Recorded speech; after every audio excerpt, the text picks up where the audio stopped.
à? Cô hàng xóm được không ạ? Chịu hát rồi.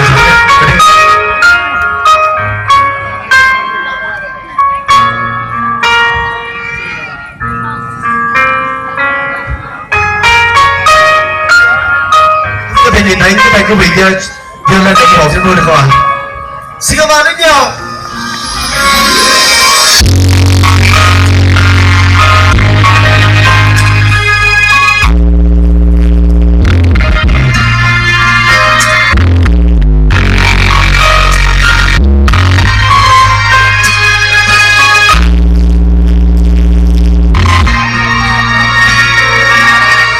Mới hôm qua còn nắm tay mà sao hôm nay em không nói một lời? Có lối nào biết em đi xa, có lối nào chia rẽ đôi ta người yêu ơi. Môi son má hồng làm em thay đổi rồi, có lẽ bên anh em thay đổi chỉ vì sao rồi. Đôi tóc đùa nàng phải chăng em chỉ như thế sao, phải không em? Anh không biết người anh sẽ yêu em như thế nào, anh không biết người anh sẽ cho em những hạnh phúc không, hay chỉ là lời nói rồi buông tay em sau giống như em đã từng nói.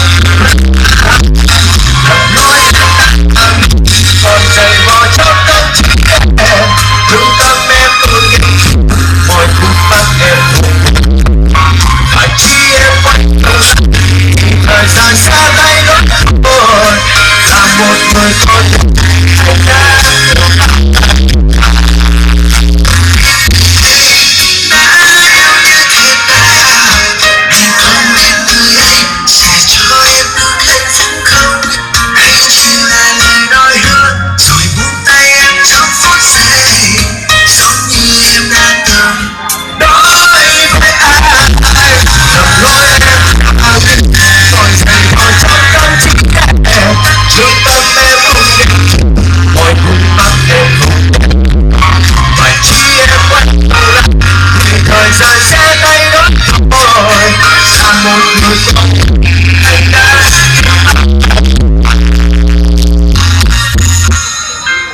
một người con gái đã yêu bao ngày qua.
Không có thể cởi cháu mà lên ngoài.